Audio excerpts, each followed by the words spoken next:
नमस्कार। आज हम बात करने वाले हैं भारत के एक ऐसे महान योद्धा की, एक ऐसे शूरवीर की जिनकी वीरता ने सच पूछिए तो मुगलों की नींव तक हिलाकर रख दी थी।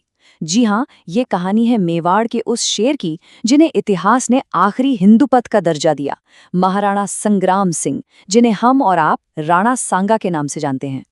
अब देखिए राणा सांगा कितने महान थे। इसका सबसे बड़ा सबूत किसी अपने ने नहीं बल्कि उनके सबसे बड़े दुश्मन ने दिया।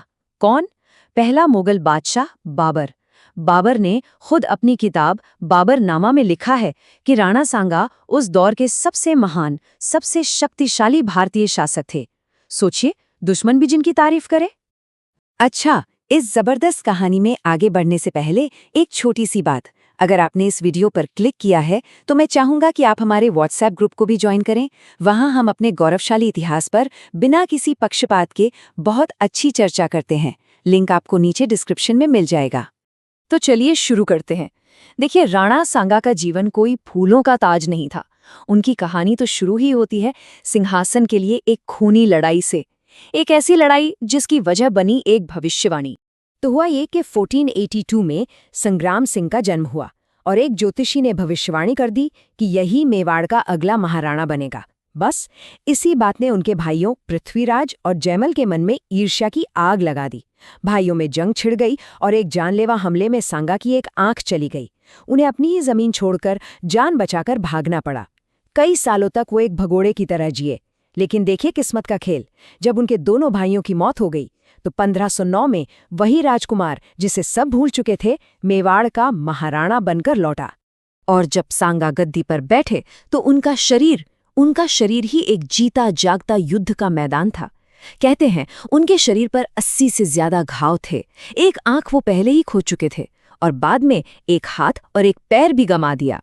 ये निशान उनकी हार की नहीं बल्कि उनकी बेमिसाल बहादुरी की कहानी कहते थे।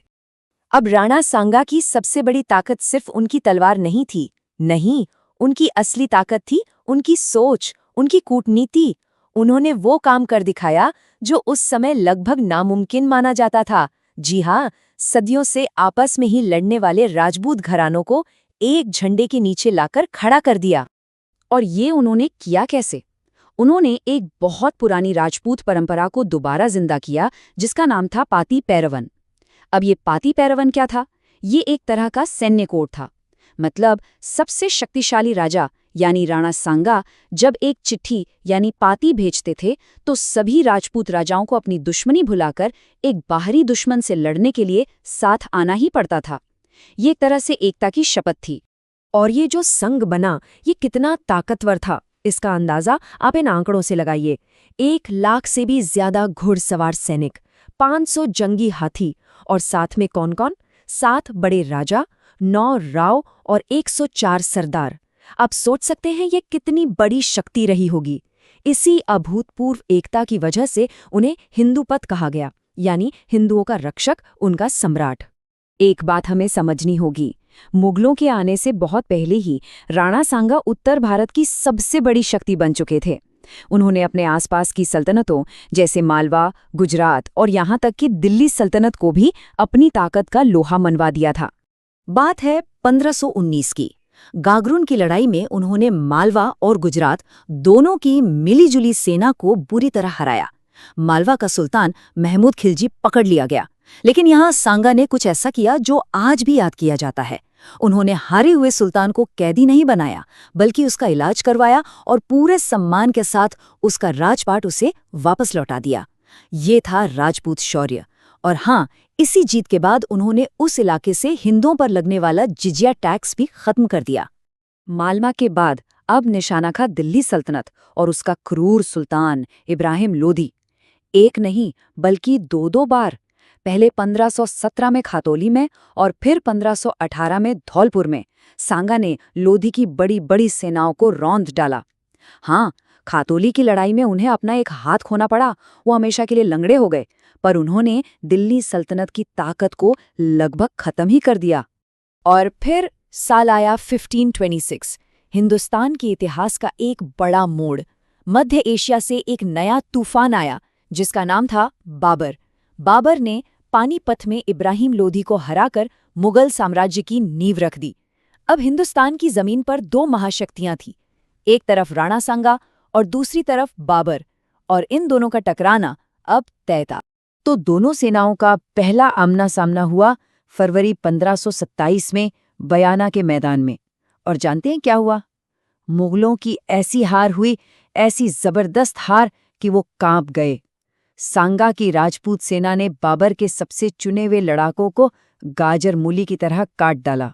बयाना की हार का खौफ मुगल सेना पर ऐसा बैठा कि सैनिकों ने आगे लड़ने से ही मना कर दिया।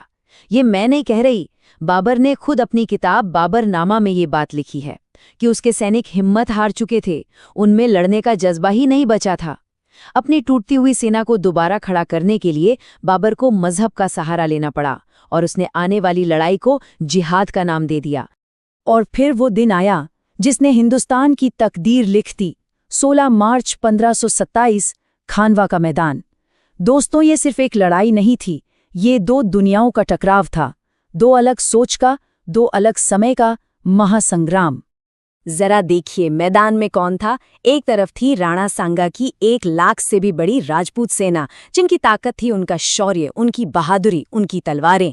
और दूसरी तरफ थी बाबर की छोटी सी पर बहुत अनुशासित सेना, और उसके पास था वो हथियार जो हिंदुस्तान ने पहले कभी नहीं देखा था, तोपें और बंदूकें। और जैसे ही लड़ाई शुरू हुई, मुगल तोपों ने आग उगलना शुरू कर दिया। वो जो तोपों की कान फाड़ देने वाली आवाज थी और उनसे जो तबाही मच रही थी, वो राजपूत सेना के लिए एक बुरे सपने जैसी थी। उन्होंने ऐसा कुछ पहले कभी नहीं देखा था। उनके हाथी तक डर गए और बिदक कर अपनी ही सेना को कुचलने लगे। लड़ाई अभी भी बराबरी पर चल रही थी, लेकिन तभी एक ऐसा धोखा हुआ जिसने पूरा खेल ही बदल दिया। रायसीन के राजा सिलधी तोमर, जो राणा सांगा के खास सहयोगी थे, वो लड़ाई के बीच में ही अपनी पूरी सेना लेकर बाबर की तरफ चले गए। इस एक धोखे ने राजपूतों की हिम्मत तोड़ दी। और फिर वो एक लम्हा आया जिसने हिंदुस्तान का इतिहास बदल दिया। एक तीर या शायद एक गोली सीधा राणा सांगा को जा लगी। वो अपने हाथी पर ही बेहोश होकर गिर पड़े। जैसे ही सेना ने अपने राजा को गिरते देखा, उनका मनोबल पूरी तरह टूट गया। उन्हें चुपचाप लड़ाई के मैदान से बाहर निकाला गया। खानवा की हार बहुत बड़ी थी, एक बहुत बड़ा झटका था, लेकिन इसने राणा सांगा के जज्बे को नहीं तोड़ा। उनके जीवन का जो आखिरी अध्याय है ना, वो उनकी कभी ना हारने वाली हिम्मत की कहानी है। जब राणा सांगा को होश आया तो उन्होंने एक प्रतिज्ञा ली, एक बहुत कठोर प्रतिज्ञा। उन्होंने कसम खाई कि जब तक मैं बाबर को हरा नहीं देता, अपनी हार का बदला नहीं ले लेता, तब तक चित्तौड़ के किले में वापस कदम नहीं रखूंगा। और वो अपनी बात पर कायम रहे। उन्होंने अपनी बची खुची सेना को फिर से जमा करना शुरू कर दिया। लेकिन देखिए, इतिहास की सबसे बड़ी त्रासदियों में से एक, जिस योद्धा को दुश्मन की तोपें और तलवारें नहीं मार सकीं, उसे अपनों के ही धोखे ने मार दिया। उनके ही कुछ सरदार एक और लड़ाई के डर से इतने घबरा गए कि उन्होंने राणा सांगा के खाने में जहर मिला दिया। और 30 जनवरी 1528 को भारत के इस महान योद्धा ने दम तोड़ दिया। तो राणा सांगा की ये कहानी हमें एक बहुत जरूरी सवाल पर लाकर खड़ा कर देती है। क्या टेक्नोलॉजी हमेशा वीरता पर भारी पड़ती है? क्या हिम्मत और बहादुरी नए हथियारों के सामने हमेशा हार जाती है? शायद खानवा की लड़ाई इसी कड़वे सच का एक जवाब है। आप क्या सोचते हैं?